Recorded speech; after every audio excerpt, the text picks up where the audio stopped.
still with the government, Susan.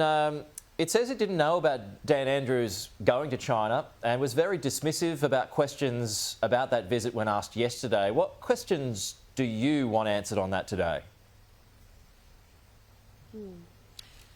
Well, I know that the Prime Minister and Daniel Andrews have been close. They worked together on a strategy leading into the election campaign. Pete, old flatmates stick together. Anthony Albanese needs to demonstrate some moral clarity here and actually call out Daniel Andrews for being just a few feet away from dictators and despots at a Chinese parade, that the Chinese Communist Party demonstrated its military strength. Is it treachery? Some would call it that. And I honestly think the organisations that have relationships, business relationships with Mr Andrews need to reconsider their positions. It's a stain on his character. But it's important too that our Prime Minister join other Labor leaders and call this out for what it is.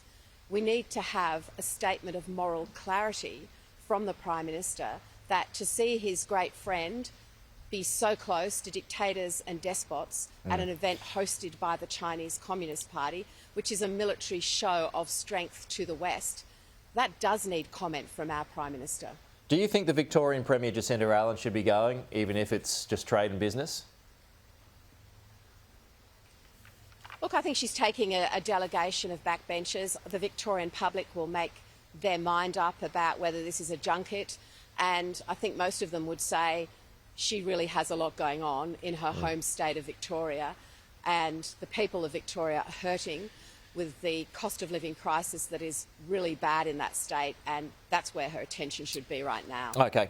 Just a final one, Susan. Jacinta Price, she was in the news on a few fronts yesterday. She claimed in an interview that migrants were being brought in from India to boost the Labor vote. She ended up walking that back later on in the day.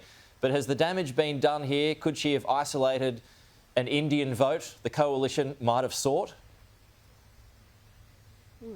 Look, she's corrected those comments, Pete, and our migration policy, long-standing, bipartisan, is non-discriminatory. But I want to make this point that we do vote every 3 years, but every day that I'm opposition leader, I'm fighting for every single Australian, no matter where you came from.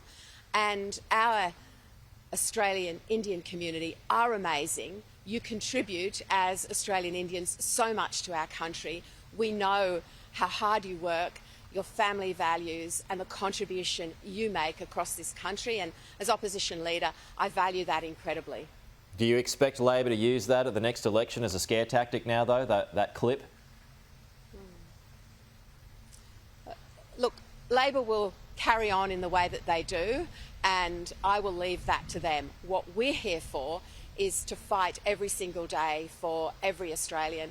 And as I said, Pete, it doesn't matter how you vote, we're here for everyone, because we know that the values of the Liberal Party, aspiration, hard work, reward for effort and building this community in this country are something that will resonate in a serious, credible, compelling agenda.